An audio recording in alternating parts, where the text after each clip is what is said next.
We got to talk about it.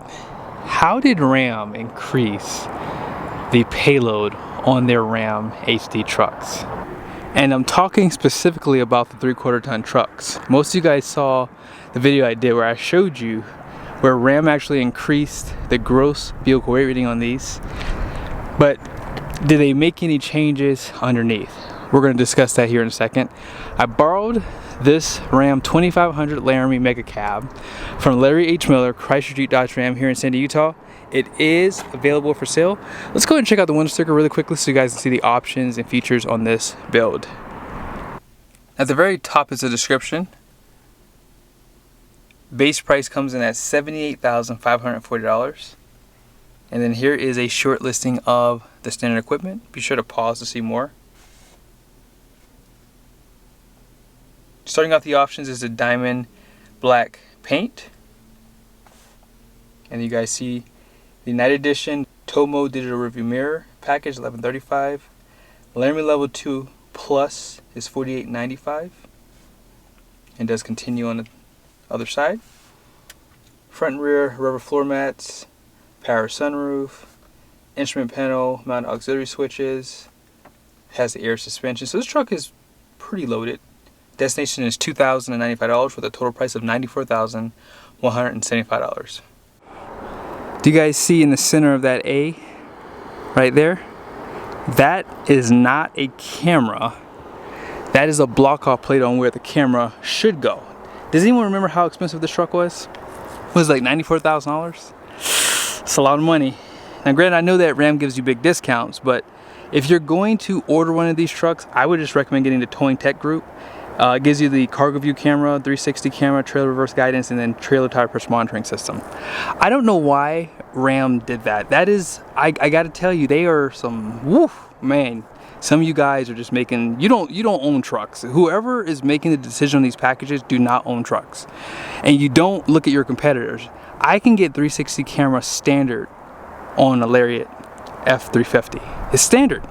If I get a GMC Denali, which is cheaper than this truck and a lot more easier to package, just saying, I can get it cheaper with 360 camera. Chevy will kill it on price compared to this thing. For 2026 Ram, I'm telling you right now, I'm coming for you. You better make 360 camera standard with that Laramie Level 1 or Level 2 package. I'm just saying that is very frustrating. And again, that's why if I ever buy a Ram truck, it's gonna get ordered, because I can't ever find what I want in a Ram. I can find easily what I want in GMC and Chevy. Just saying, and Ford in some cases. But I'm done. I'm just saying, Ram, be prepared for next year. I'm coming for you if you don't change that. All right, here we go. Here are the numbers on the door. I normally show this at the end, but I want to get to my point quickly. Gross axle weight rating up front is going to be 6,000 pounds. The rear is 6,040. This truck has a 10,190 pound gross vehicle weight rating, okay?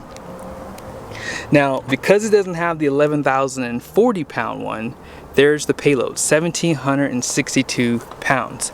So I'm still waiting to see a new mega cab come in. This truck was actually built in March of 2025.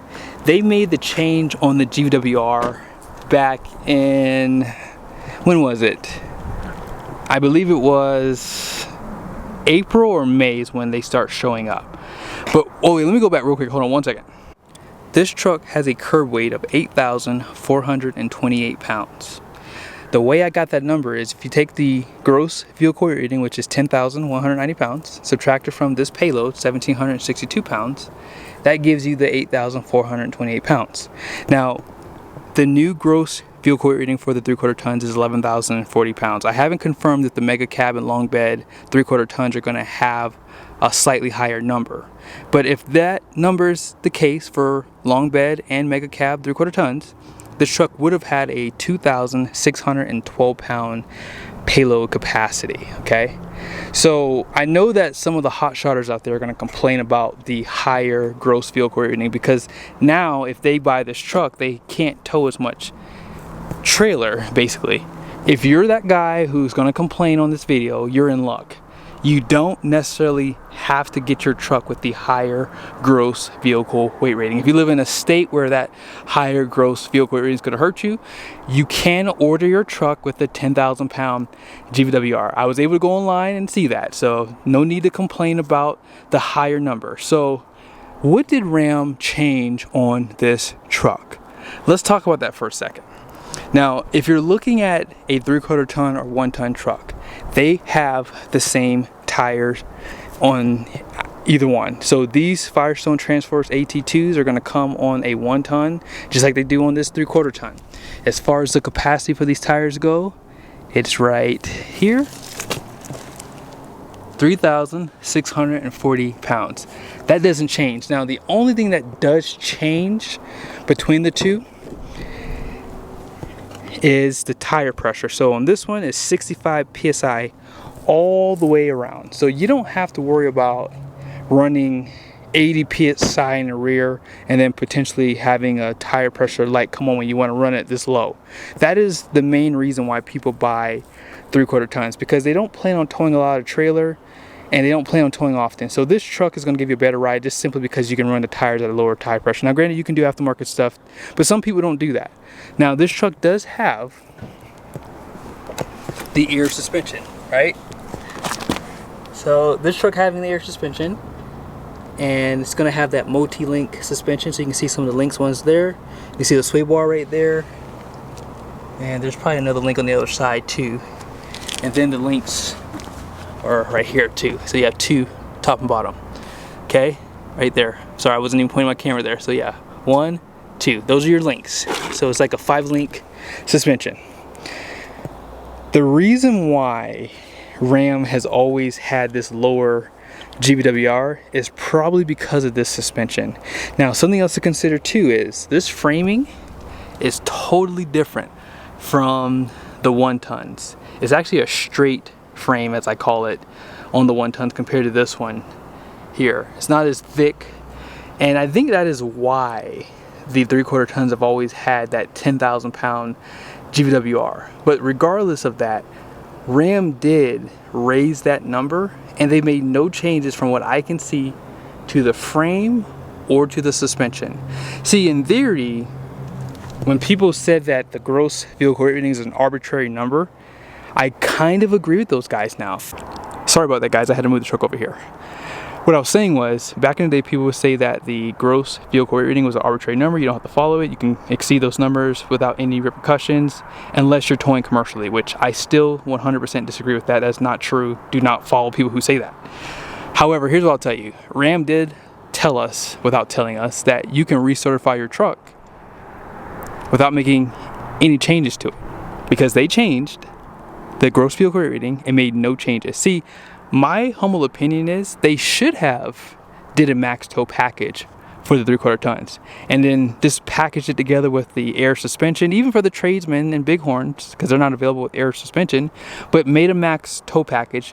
That way they can kind of hide what they did here. But for those guys who bought trucks from 2019 till now, they should be able to recertify their truck too. And even if Ram charges you for it, I would be okay with that, because at the end of the day, you can increase your gross vehicle rating to 11,040 pounds and pick up 1,040 pounds of payload on 10,000 pound gross vehicle weight rated trucks. On this truck is 190 pound extra because of the transmission. And that's why I just never understood why Ram just didn't go all the way. And I'm glad that Tim Kuniskis is back, because I'm pretty sure he had something to do with that. But let me know you guys' thoughts. Should Ram make it available for you to recertify your truck, maybe charge $100 for it, somewhere in there? Not much more than that, I would think, because it's just stickers. And then that way you can have a truck with more payload capacity, and the 3/4 tons make more sense, because like you just saw, this truck has less than 1,800 pounds of payload. I have a race trailer that if I were to load it up as if I'm going to a racetrack, I could exceed the payload capacity of this truck with my family and my gear, not putting anything in the bed, because the hitch weight can get around 1,500 pounds, and actually with my family we would be over. So that is why I think that they should make that an option for people who've already purchased the truck and then that way they can get that higher gross fuel weight on their 3/4 ton. But hope you guys like the video. As I said, there's nothing done, and when they do get a mega cab in, I will do another video. I want to see if they change the number, just for my own purpose. I like to just film it and just have it documented, that's all. But yeah, let me know your thoughts in the comment section. See you guys soon.